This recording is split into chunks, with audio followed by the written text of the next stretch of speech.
something that we both agreed to, that a fresh start at the FBI was probably the best.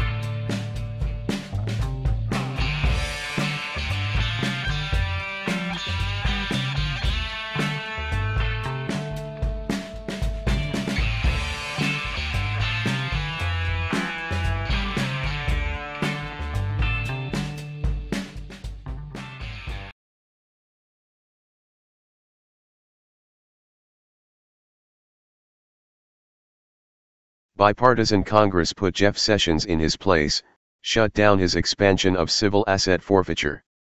Congress actually voted in favor of the American people by approving an amendment to shut down Jeff Sessions' proposed expansion of civil asset forfeiture. By Rachel Blevins, September 13, 2017. While it is a rare occasion when the group claiming to represent the will of the American people actually votes accordingly, the House of Representatives voted in opposition of Attorney General Jeff Sessions' plan to expand civil asset forfeiture on Tuesday. The Make America Secure and Prosperous Appropriations Act will now include Amendment 126, which restricts the use of the federal government's use of adoptive forfeiture. It is co-sponsored by a group of 9 bipartisan representatives, including Justin Amash, a Republican from Michigan, and Tulsi Gabbard, a Democrat from Hawaii. About to speak on the House floor in support of my amendment to rein in unconstitutional civil asset forfeiture, Amash wrote on Twitter. "We must defend our rights."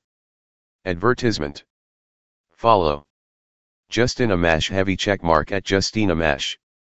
About to speak on the House floor in support of my amendment to rein in unconstitutional civil asset forfeiture. We must defend our rights. 4:02 p.m., September 12, 2017. 5353 replies, 466 retweets, 1803 1803 likes. Twitter adds info and privacy. Gabbard noted that she co-sponsored the bill because it was yet another area where AG Sessions must be stopped in his unconstitutional attempts to expand civil asset forfeiture. "I'll be on House floor soon with Justin Amash urging support for our bipartisan amendment to stop AG Sessions' expansion of adoptive forfeiture," Gabbard wrote on Twitter.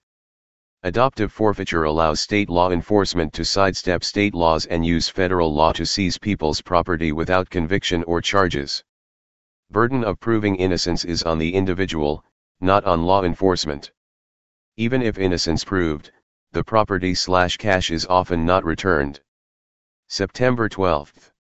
Tulsi Gabbard heavy checkmark at Tulsi Gabbard. Yet another area where AG Sessions must be stopped in his unconstitutional attempts to expand civil asset forfeiture. http://www.foxnews.com/politics/2017/077/1//2020-4-5-opens-for-door-for-police-to-see-hifan-assets-for-face-5G-OP-for-police.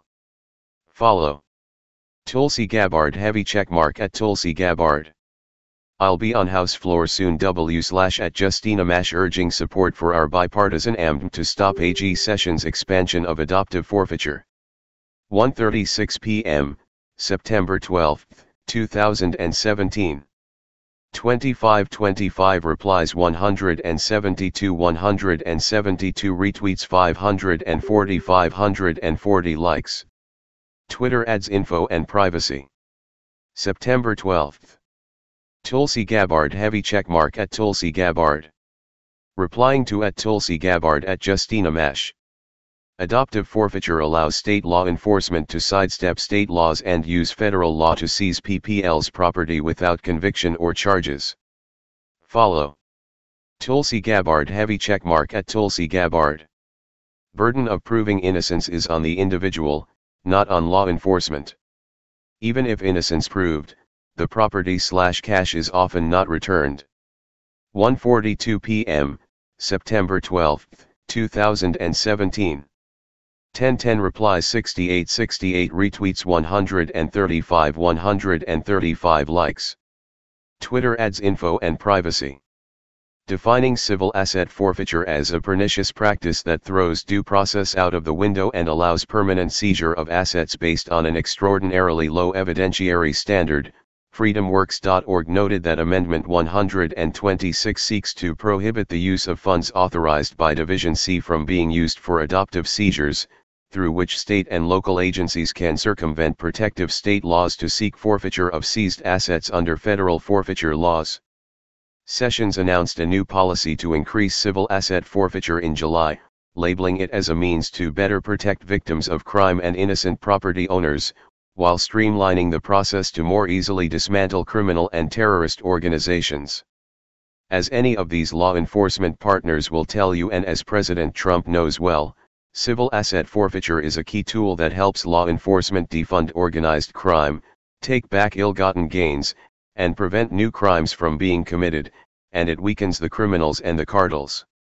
Even more importantly, it helps return property to the victims of crime. Civil asset forfeiture takes the material support of the criminals and instead makes it the material support of law enforcement, funding priorities like new vehicles, bulletproof vests, opioid overdose reversal kits, and better training.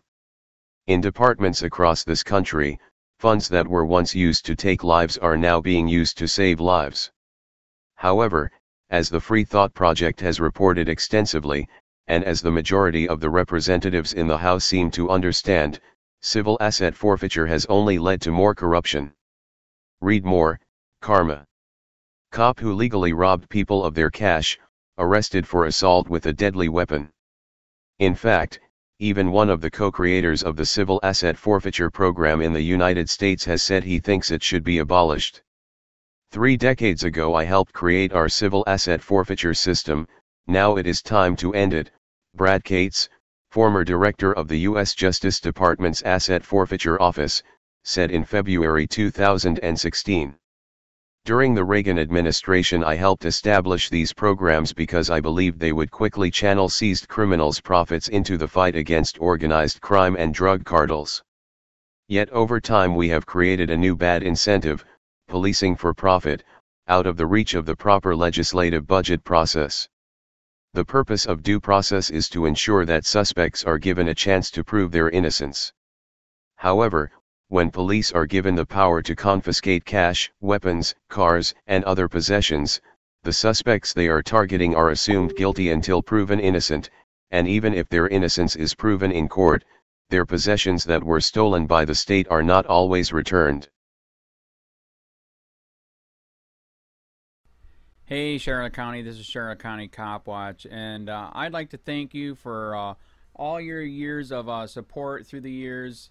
As a result, this channel has grown and allowed me an equity partnership in carmarshal.com. Please take the time to check them out. They help you buy and sell your next car, even have a negotiating tool to save you from the hassle of haggling with multiple dealers. The link is in the description below. Please click and help support and give if you can too through PayPal or Patreon. Thanks again.